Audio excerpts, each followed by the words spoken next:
Hola, ¿qué tal? Muy buenos días a toda la gente que se está empezando a conectar en esta segunda jornada del Congreso Internacional, perdón, de Violencias en las Migraciones del Cuerpo al Estado.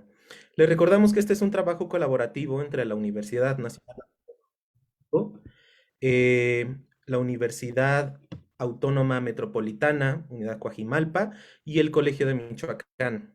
El día de hoy iniciamos este programa con la conferencia magistral Aglomeración y Fractura, México como una zona de abandono. Para esto quiero, a cargo del doctor Rodrigo Parrini, le quiero dar la palabra al doctor Gustavo López Castro, que estará acompañando esta moderación, a quien abro el micrófono. Muchas gracias, muy buenos días, muchas gracias a todos los que están conectados. Nos da mucho gusto tener las fuerzas suficientes para empezar este segundo día de nuestro Congreso Internacional Violencias en las Migraciones. Y nos da todavía mucho más gusto porque nuestro conferencista magistral es Rodrigo Parrini.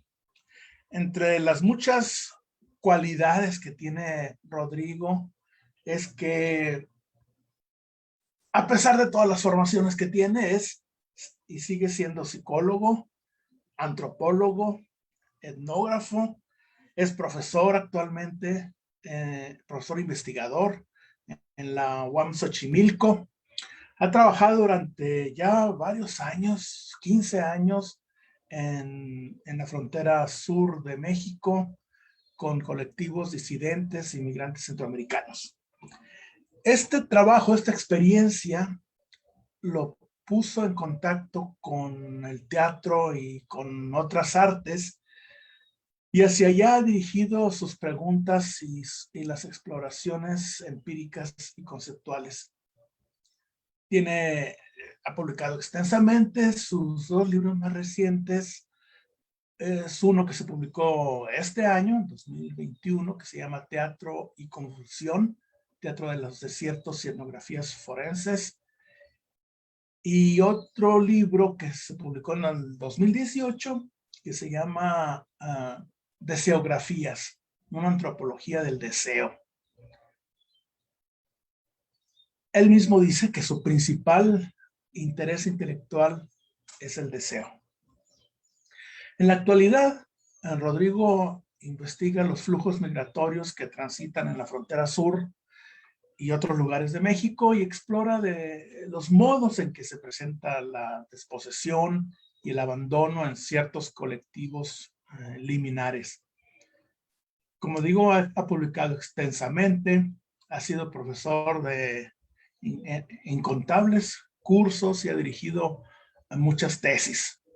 También ha organizado seminarios, coloquios sobre arte, antropología, migración y globalización, entre otros temas. Actualmente también coordina el Laboratorio de Etnografías sobre Migración y el día de hoy es nuestro conferencista magistral con un trabajo titulado Aglomeración y Fractura, México como zona de abandono. Entonces, empezamos pues, como se dan cuenta, con el pie derecho nuestras discusiones, reflexiones en este día. Muchas gracias, Rodrigo, por la generosidad de tu tiempo y por compartirnos tu perspectiva sobre este tema que está ahorita en el ojo del huracán. Muchas gracias. Y los micrófonos son tuyos y las pantallas también. Bueno, buenos días y muchas gracias por la invitación a los organizadores, a los Alberto y Gustavo, y bueno, y a las instituciones que están, que organizaron, como dice Gustavo, en un momento de mucha transformación y yo creo que también muy difícil de entender, de comprender. Quizás nuestras capacidades interpretativas están superadas por las transformaciones de las que somos testigos en los procesos migratorios. La propuesta de conferencia que expondré hoy tiene dos partes. Tiene un video hecho a partir de un artículo que escribimos 5 personas en torno a distintas escenas del proceso migratorio en México, para hacer una propuesta, digamos, una lectura del trabajo etnográfico como si fuera una tela de araña.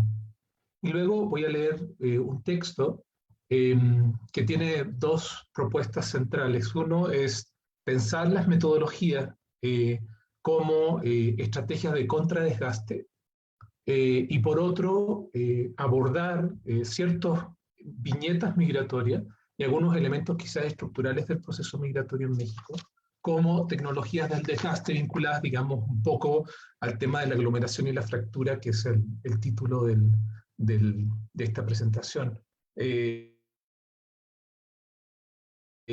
Entonces, lo que voy a hacer en la parte, lo que voy a leer es vincular lo que ustedes verán en el video con una lectura empírico-conceptual que trata de dilucidar de una manera, por supuesto que limitada, quizás procesos contemporáneos que se están desplegando en torno a la migración en México hoy, pero que en mi proceso de investigación creo que he podido seguir al menos desde el 2013, específicamente en la zona de Tenosique, Tabasco.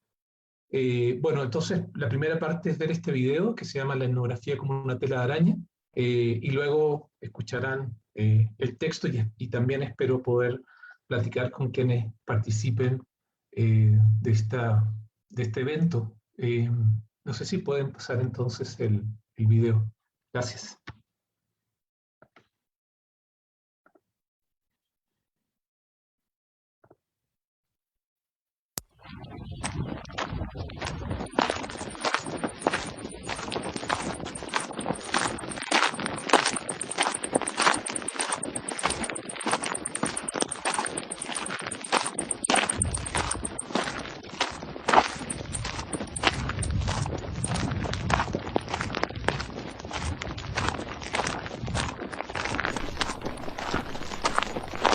Eugenio había salido de Honduras porque temía por su vida. No sé si lo habían amenazado, si trabajaba en algo que lo ponía en riesgo, pero me dijo que no podía regresar sin que peligrara su vida. Hacia Estados Unidos, para que me llame la migración y me agarre para contarle lo que yo le estoy contando a usted, para ir a buscarme una familia allá y quedarme allá viviendo. Para Eugenio, el viaje era una travesía hacia su deseo, desde el mundo de carencias y ausencias en el que vivía hasta otro de efectos y pertenencia que imaginaba. Los Estados Unidos como una promesa de afectos que se desconocen pero se añoran. Él viajaba desde el mundo institucionalizado en el que había crecido hasta una fantasía familiar que esperaba cumplir en el país del norte.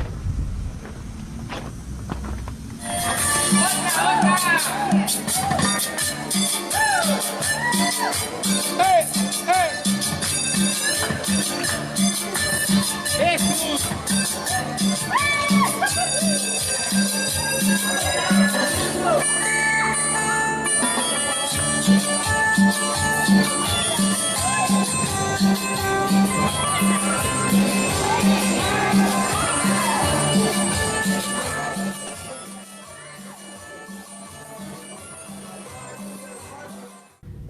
Siempre hay una etnografía por escribirse. Al articularlos con experiencias de los otros, podía emerger algo, encontrar lo que no se busca, lo inesperado. Renunciar a ciertas gramáticas sedimentadas, hacer visibles tanto las astillas como sus conexiones parciales, figuras del pensamiento etnográfico.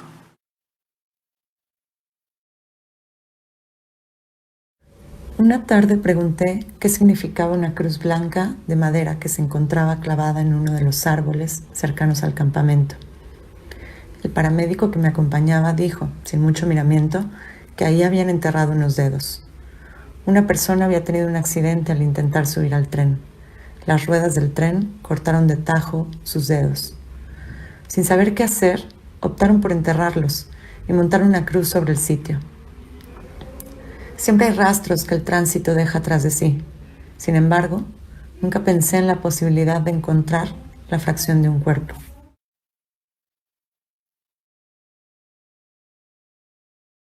Restos de un aparato etnográfico.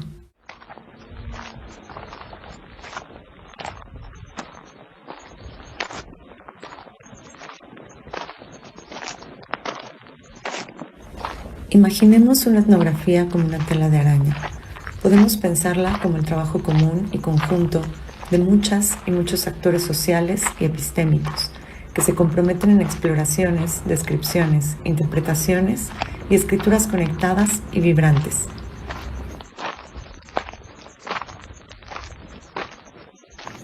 Esa fosa era un lugar inmaterial para quienes pasaban por ahí.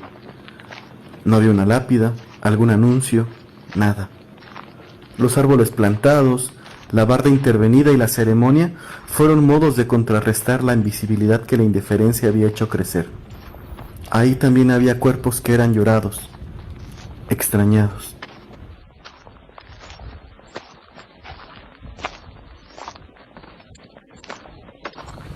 Un horizonte posible con la promesa de nuevas conexiones interpretativas, nuevos hallazgos y con esto un nuevo ordenamiento del campo.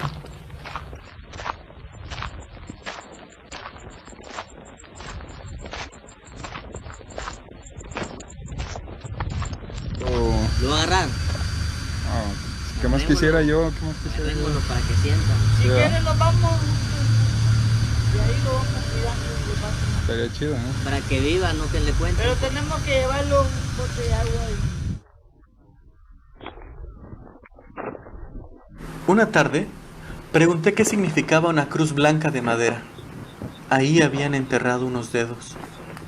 En la barda del panteón se leía: qué lejos estoy del lugar de donde soy. Los migrantes muertos son hacinados colectivamente en espacios sin nombre, descartados por la tramitología burocrática. Muy lejos yacían los dedos de la persona, aún dentro del pedazo de zapato que también había sido cortado. Sin saber qué hacer, optaron por enterrarlos y montar una cruz sobre el sitio.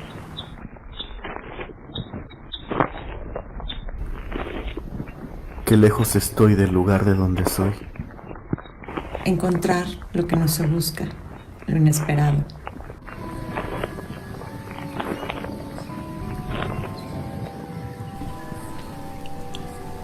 Chuleta.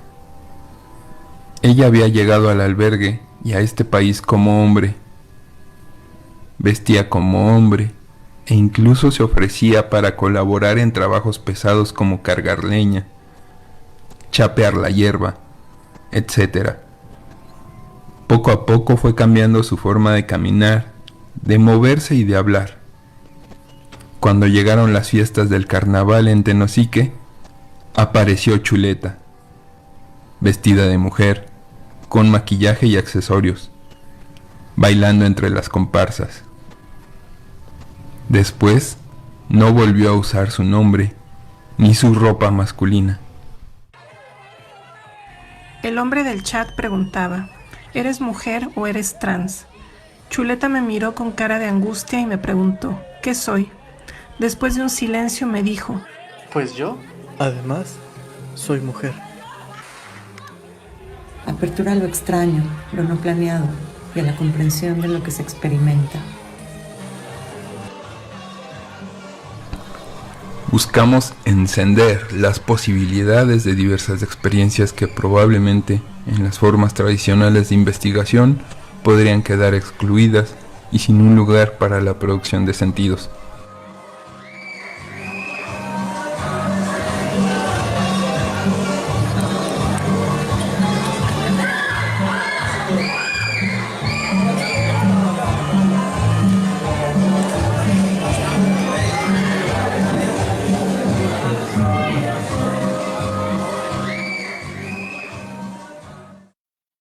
Como si algo las excediera, parecen tejidas por los mismos hilos, suceden en un mismo escenario.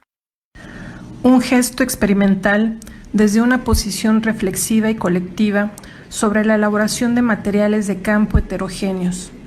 La experiencia en la que hemos trazado un horizonte posible de prácticas colectivas que van más allá de la suma de partes y que apuesta por un espacio contingente de co-creación. Nuestras etnografías son también un itinerario de pérdidas y faltas. La falta emerge de la interconexión de los materiales. La interpretación surge en esta convergencia vibrante. No se trata de completar, sino de intensificar el hallazgo. Las cartografías de cada investigación develaron espacios ausentes.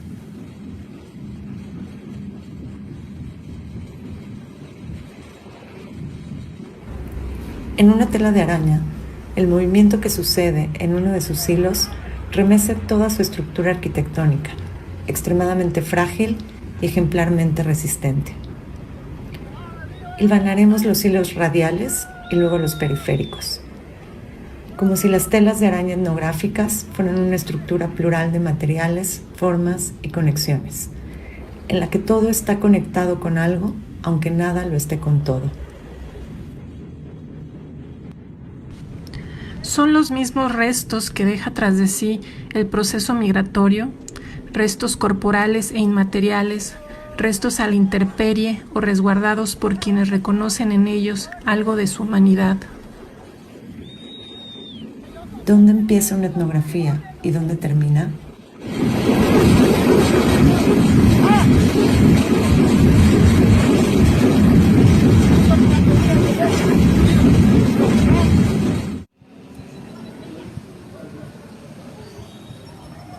La migración también es una búsqueda. Fragmentos etnográficos. Los rastros que el tránsito deja tras de sí. En un mundo astillado, debemos abordar las astillas. Un orden roto, fragmentado, que se intenta recomponer a través de desplazamientos, aunque sea para el logro de una completud artificial. Una vida que se relata a través de una serie de fisuras.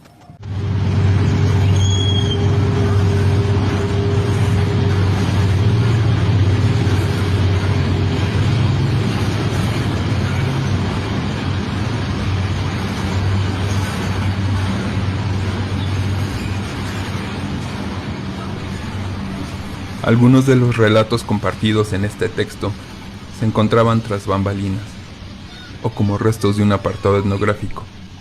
Sin embargo, fueron apareciendo y densificando la tarea de abordar las paradojas que nuestras etnografías nos presentan. Una práctica de lo común. La tela de araña es una forma de trazar ese horizonte. Siempre hay una etnografía por escribirse.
Todo está conectado con algo, aunque nada lo esté con todo.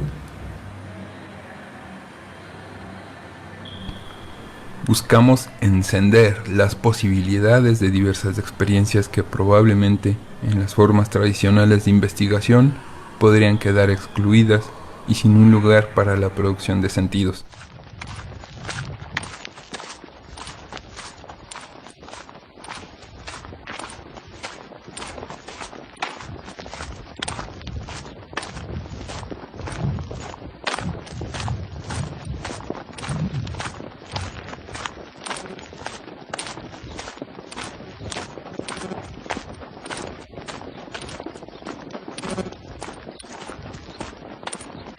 En un mundo astillado, debemos abordar las astillas.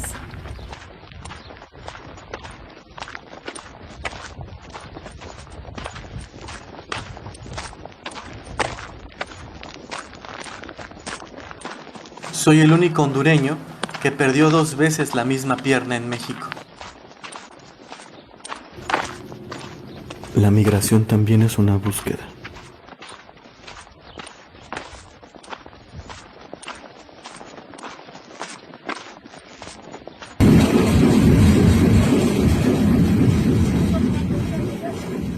Cuando despertó, se desplomó del vagón.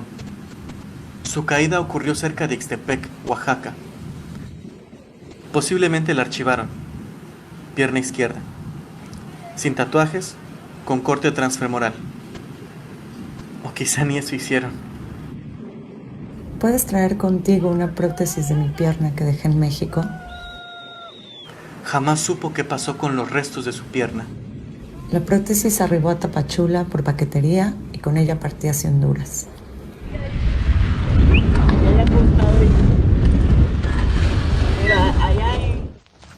Al articularlos con experiencias de los otros, podía emerger algo, encontrar lo que no se busca, lo inesperado.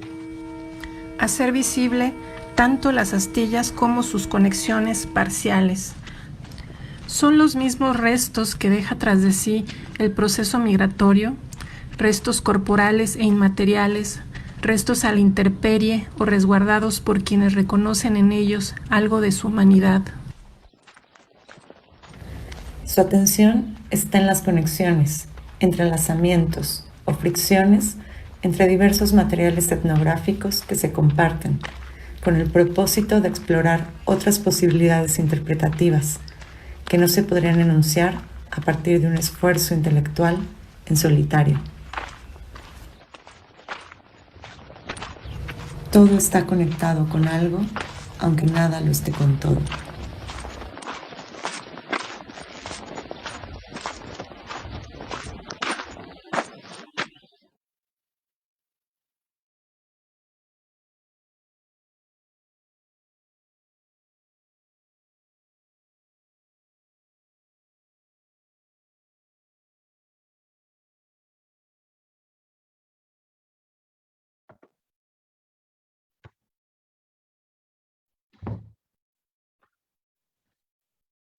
Bueno,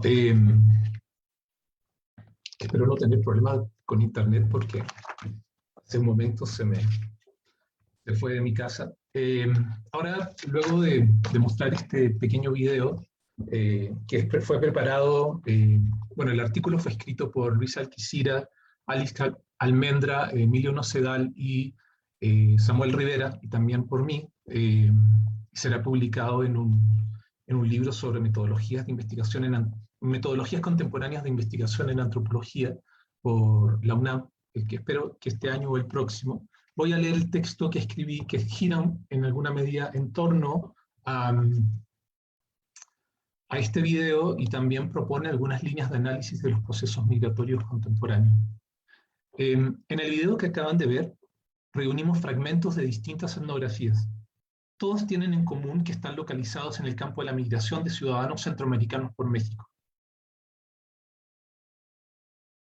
Los fragmentos fueron relatos, imágenes o interpretaciones que retratan un proceso confuso, que no se puede reconstituir en su totalidad.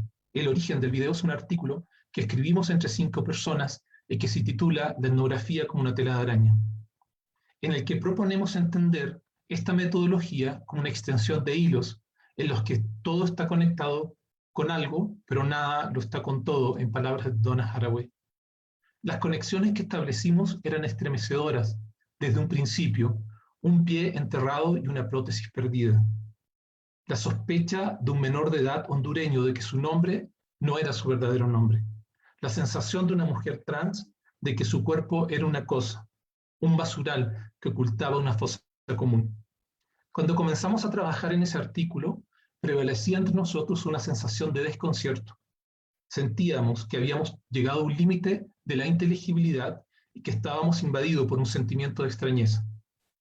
Nuestro acierto fue mantenernos junto a esa sensación y atisbar los saberes que emergían de ella, como si nos acercáramos a esas raras zonas donde lo sagrado se hace presente y también se disipa, o se disuelve. Las miasmas o los pantanos, en términos de Michael Taussig. No se trata solo de escribir o de producir algún tipo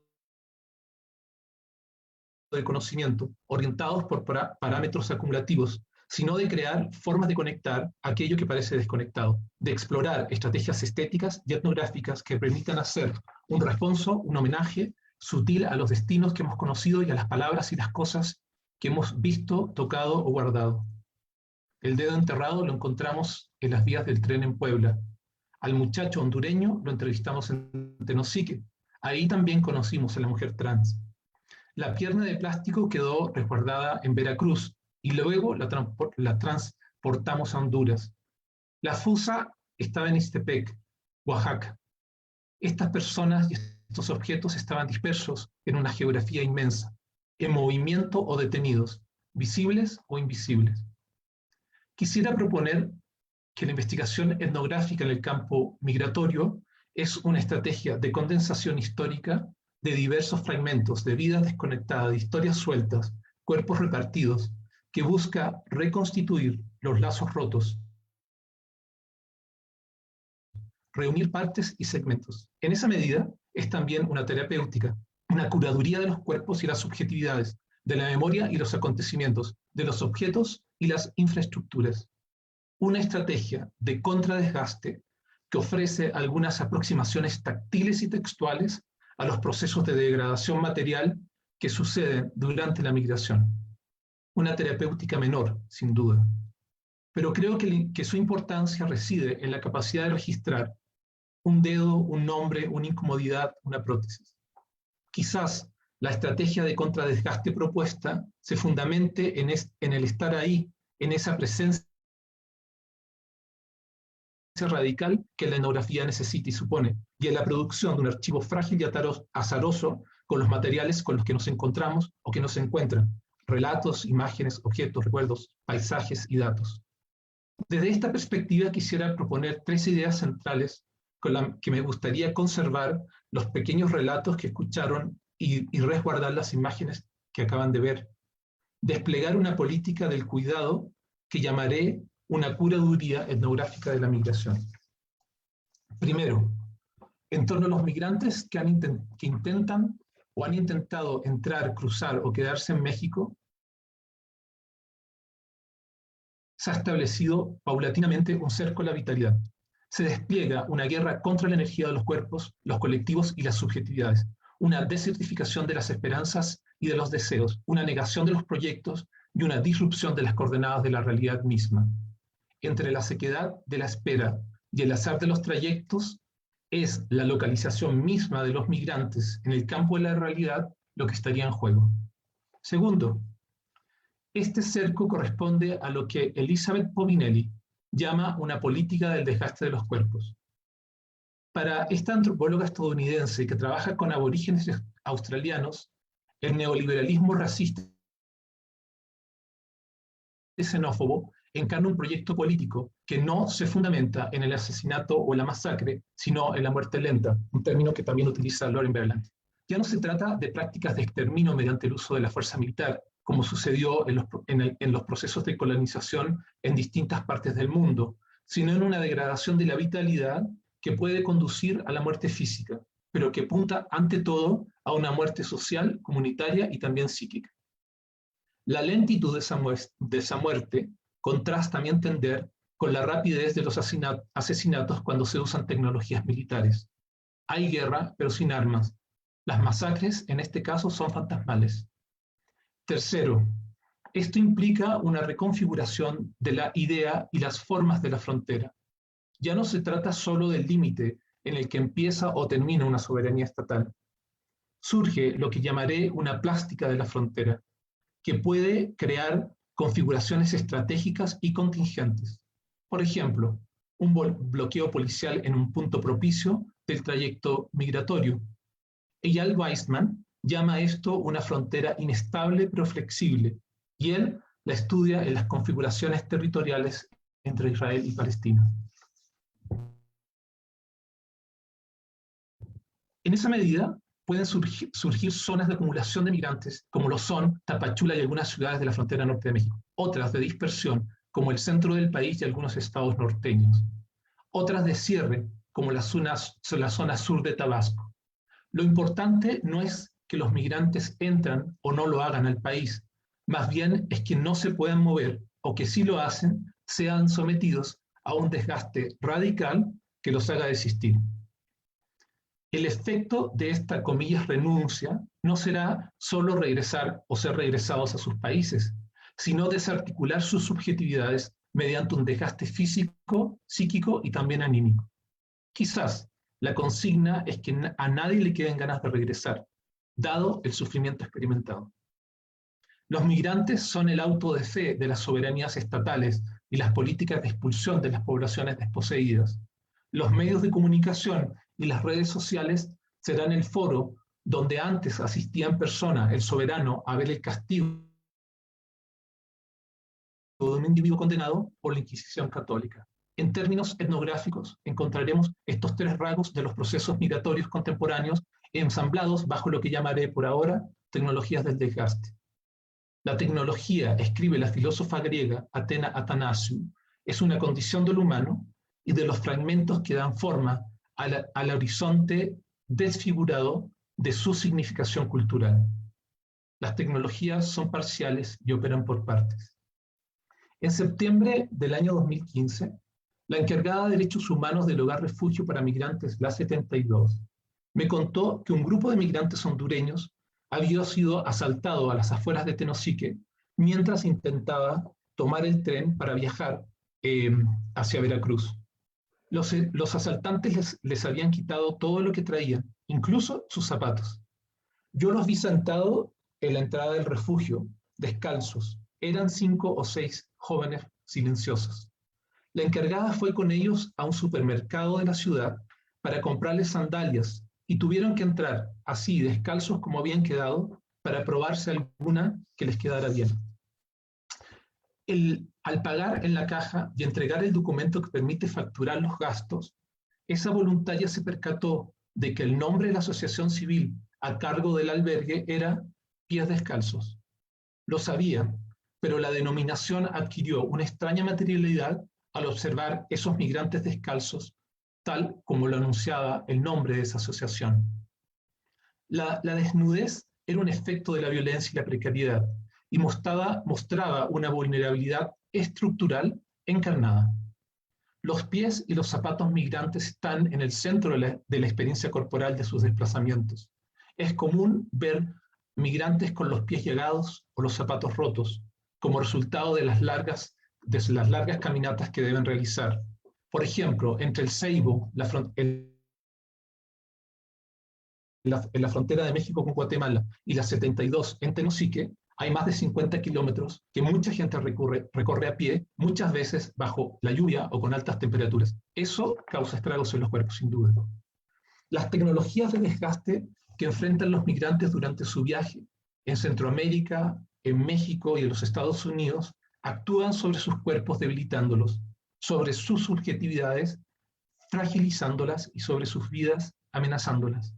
En algún sentido, estas tecnologías desnudan el cuerpo, aunque sea parcialmente, y exponen la vida de los migrantes a la muerte o a la enfermedad.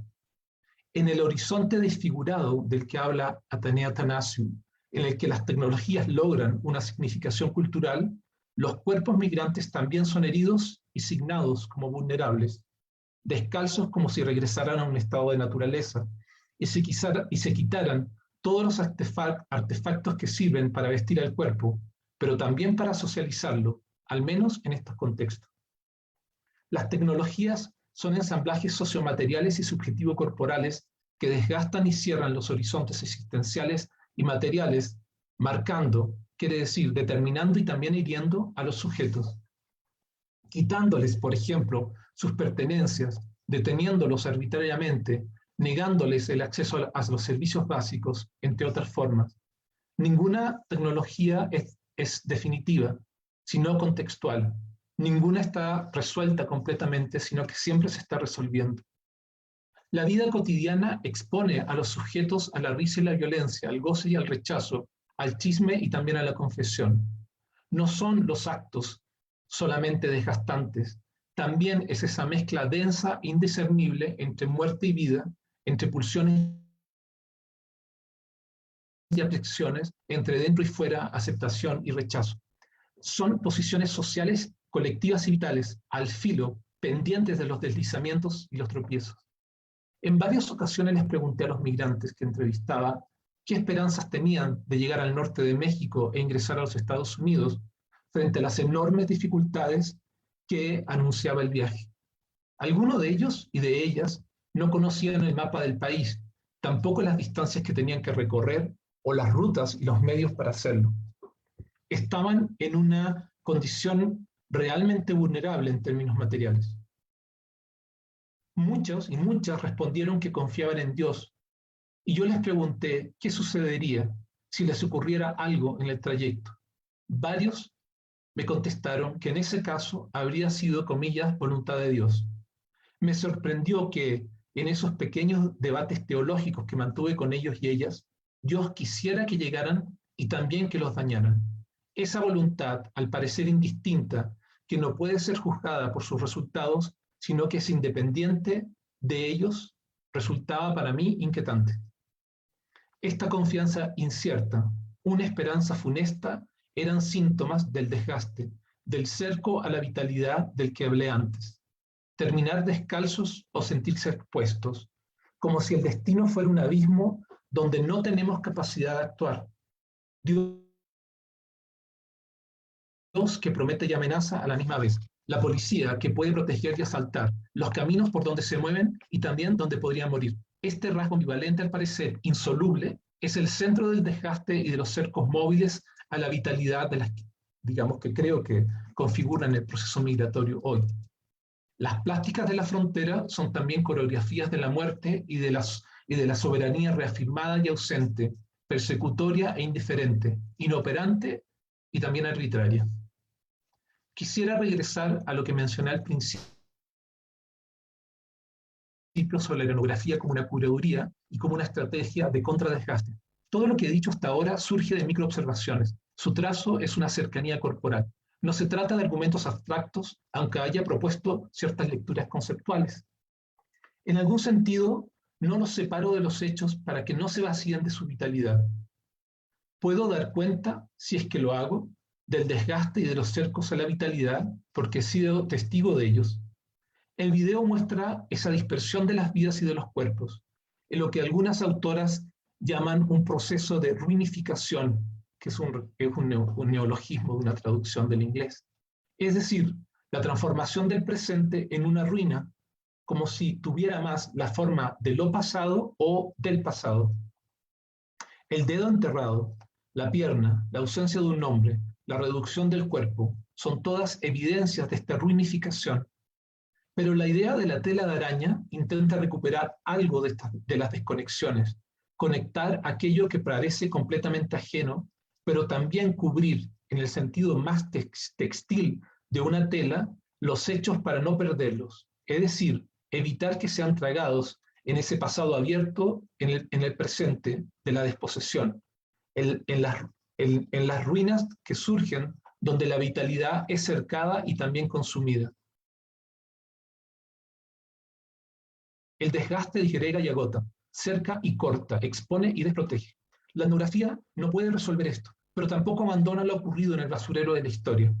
La etnografía conserva algunos de sus rastros, para proponer quizás otras coreografías y curadurías de la destrucción y de las formas en las que la vitalidad se renueva o revive, se desplaza y se transforma.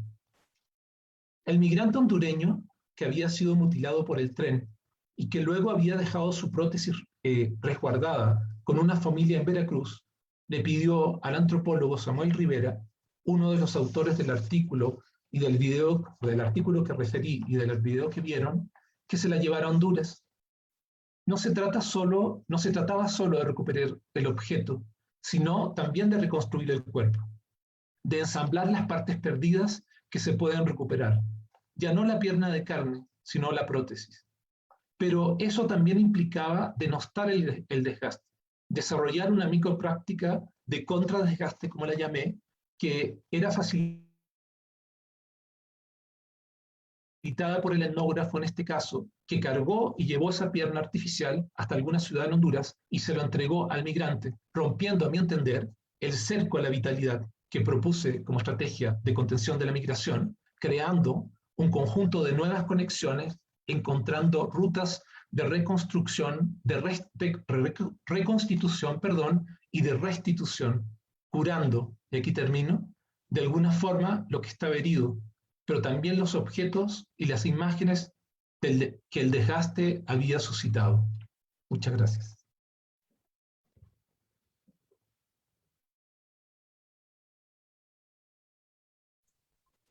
Al contrario, Rodrigo, muchísimas gracias por por el video primero tan, bueno, yo la verdad es que lo vi así como cortado, pero no sé si todos lo vieron así, pero fue posible seguir el entramado y la superposición, no solamente del texto que están proponiendo, sino también de las imágenes, ¿no? Unas me evocaban otras que yo he vivido o que he visto en otras partes, y también me regresaban algunas de las escenas que veía al principio. Supongo que es la idea de la telaraña que va hacia diferentes lados y uno, como lo decías, ¿no? Mueve uno de los hilos y se cimbra todo lo demás, porque es un acto, el cimbrarse toda la telaraña, digamos, es un acto vital para la araña, ¿no? Que puede sentirlo en cualquiera de los lugares en los que esté ubicada. Y a mí me parece que un poco el papel de quienes hacemos etnografías es el papel de la araña, donde uno con la suficiente sensibilidad y sobre todo con la práctica de la etnografía puede sentir esa vibración en cualquier lugar, en cualquier sitio en que esté ubicado en esa geografía de la tela de araña. Me gustó, entonces, con eso te quiero decir que me gustó la analogía de la tela de araña y el trabajo etnográfico, y con tu exposición pues me ha dejado, la verdad es que un montón de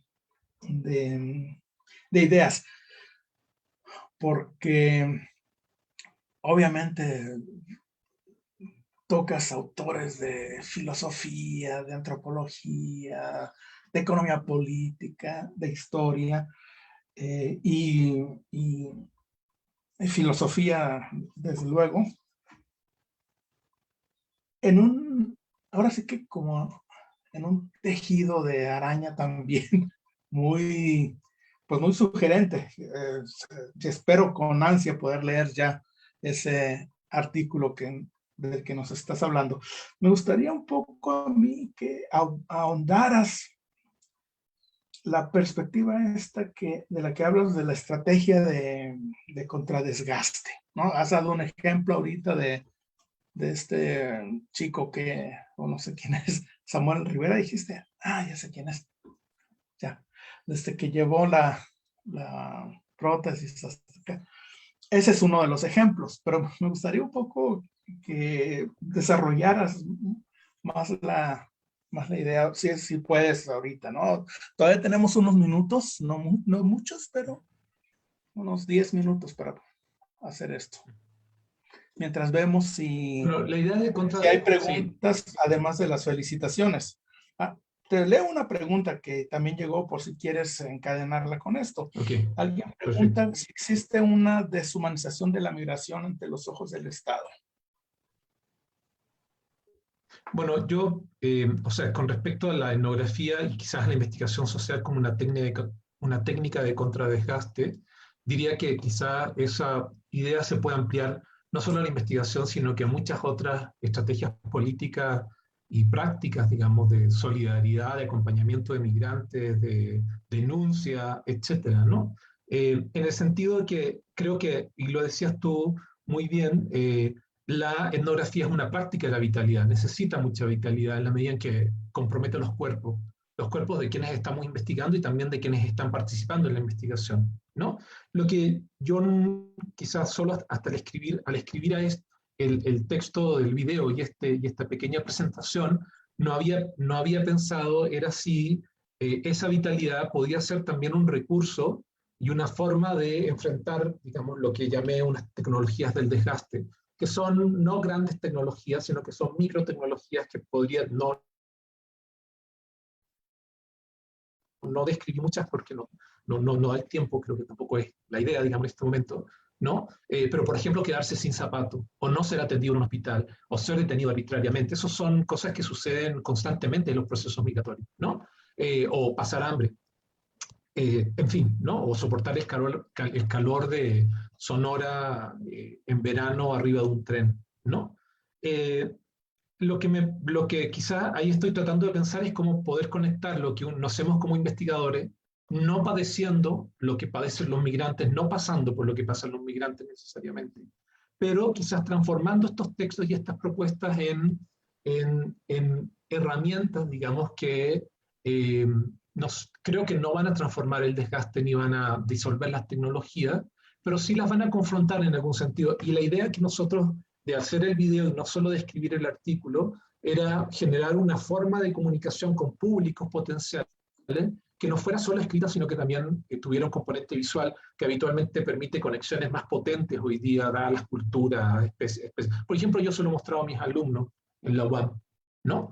Creo que a mí, digamos, digamos, tengo que, en realidad, avanzar en la comprensión de cómo la investigación, como una práctica no solo cognitiva o de producción de conocimiento, sino que como una práctica política, puede ayudar y colaborar en el enfrentamiento de las tecnologías del desgaste y transformarse en prácticas de contradesgaste, como mencionaba. Pero recuerdo, solo citaré algo que hicimos en Tenosique, el año 2014, la 72 tenía una estructura física bastante precaria, y nosotros en Ciudad de México, con algún grupo de amigos, etcétera, compramos colchonetas porque los migrantes dormían en el suelo, ¿no?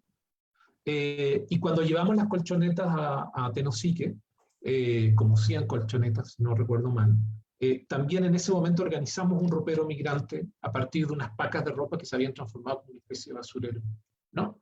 Si lo leyera ahora, retrospectivamente, diría quizás estamos ahí desplegando prácticas de contradesgaste, porque está vinculado con dos cosas: uno, con el descanso, las colchonetas, y con la recuperación de los cuerpos; dos, con la ropa y las formas de estar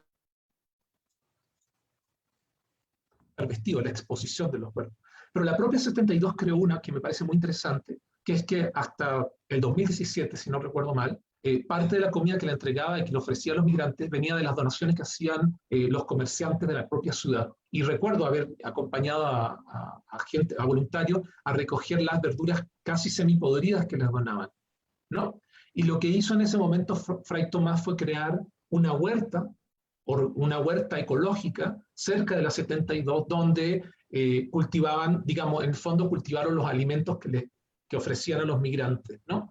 Que eso me parece es una micropráctica, pero tenía que ver con dos cosas. Uno, con la calidad de los alimentos, pero también con algo que era de un orden más simbólico, que era no comer lo podrido, ¿no? Y no ratificar mediante la comida este estatus liminar de los migrantes, que parece que, digamos, que habitan un campo de desecho, en algún sentido. Hay que ver dónde están localizados los lugares, la ropa que utilizan, los medios de transporte a los que acceden, etcétera, ¿no?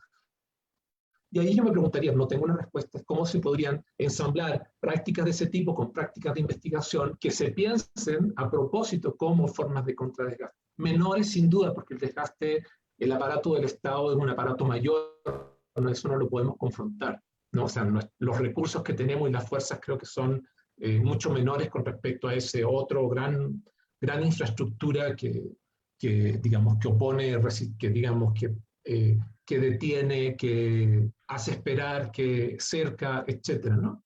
Y lo que tiene que ver también quizás con la pregunta que hacían o con el comentario que hacían, era, yo no creo que se trate de humanizar o deshumanizar, ¿no?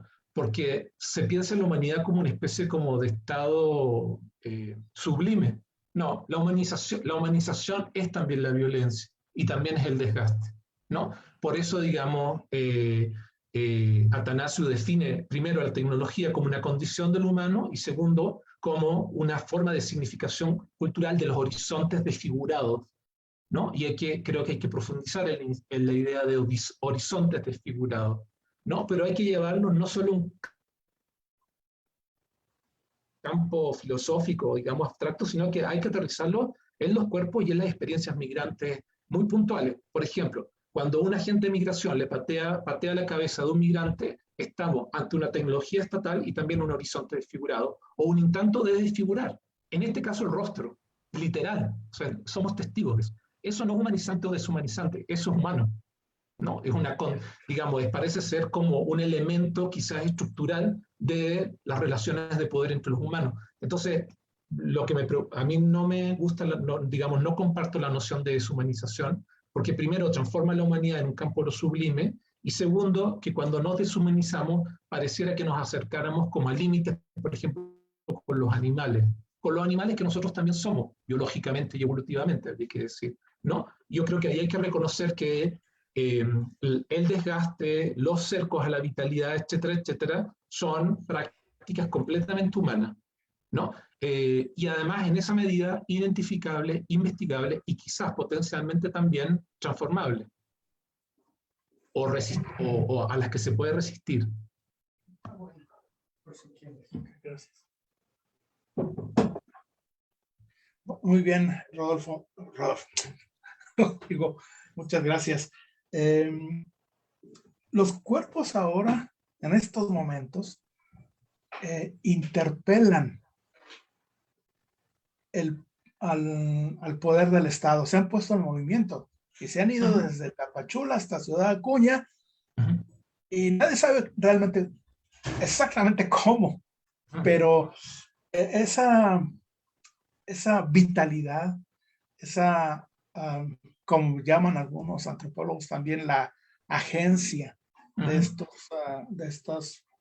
estos contingentes se han puesto en movimiento precisamente, ahora que lo pones así, precisamente como una técnica de contradesgaste, ¿no? En Tapachula estaban en una especie de gulag, un infierno, dice la gente, ¿no? Una cárcel.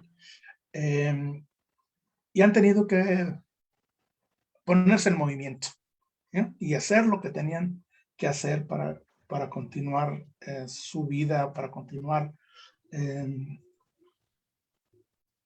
para hacer patente esta plasticidad de la frontera de la que nos hablabas hace un momentito, ¿no?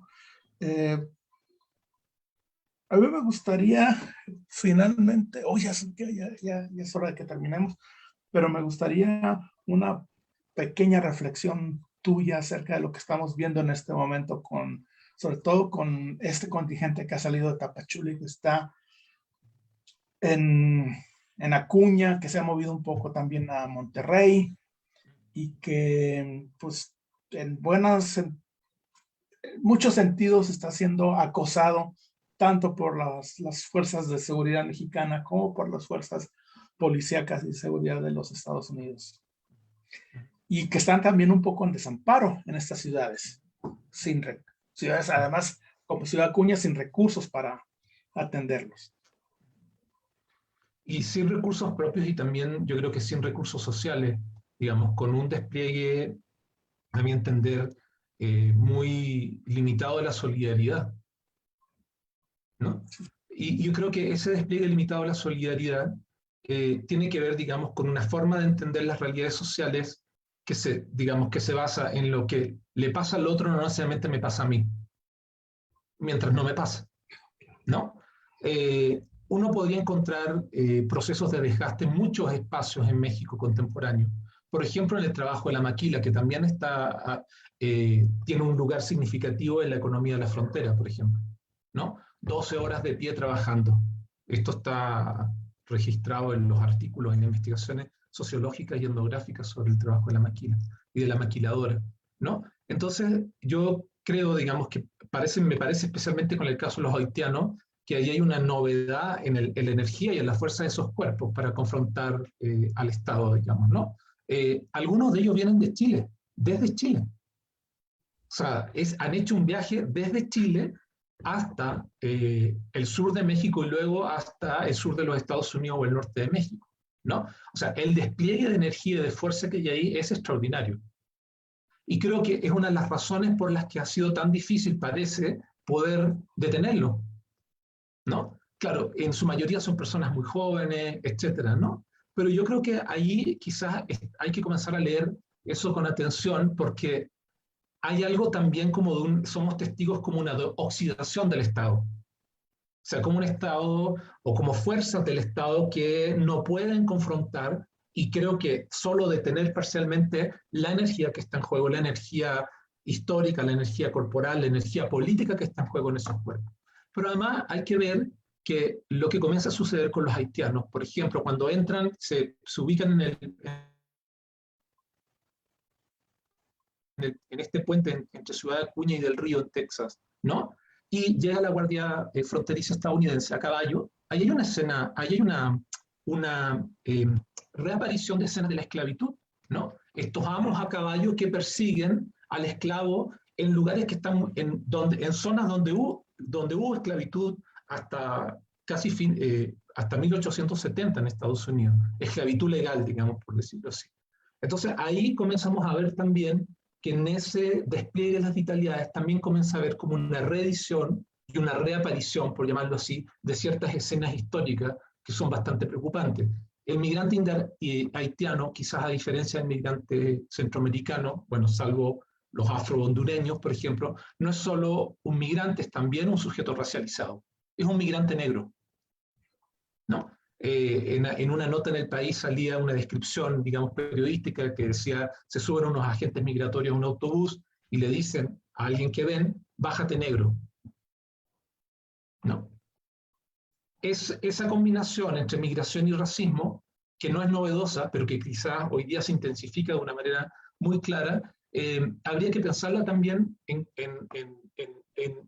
cómo, más bien me pregunto, cómo pensarla a partir, digamos, de esta noción de contradesgaste, pero también de las tecnologías de localización y de visibilización de los migrantes y todo el proceso no necesariamente, la deportación es el último momento de un proceso que yo llamo, siguiendo a Povinelli, de un desgaste permanente y constante, no solo de los cuerpos, también de la vitalidad, de la energía psíquica, de las relaciones sociales, de las formas comunitarias. Y yo creo que, digamos, yo no investigo migrantes haitianos, pero creo que sí estamos ante un momento muy singular en el que podemos quizás ser testigos de la confrontación de estas dos fuerzas históricas y de estas dos, por llamarlas de una manera, de estas dos energías, las energías oxidadas del Estado y las energías quizás más vitales, más vitalizadas, digamos, pero también sometidas a un profundo desgaste de los migrantes, especialmente de los colectivos más jóvenes de migrantes.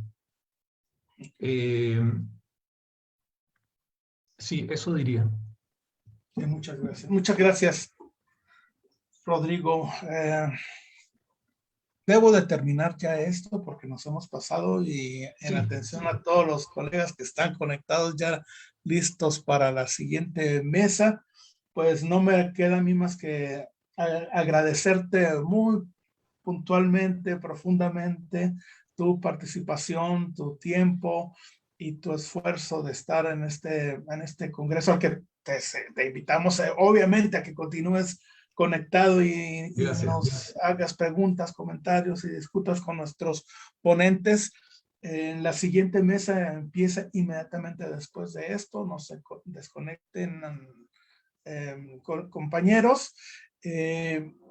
Rodrigo, a nombre de los organizadores del Colegio de Michoacán, de la Escuela Nacional de Estudios Superiores y de la UAM Coajimalpa, te agradecemos mucho tu participación y esperamos poder seguir en contacto, intercambiando ideas, intercambiando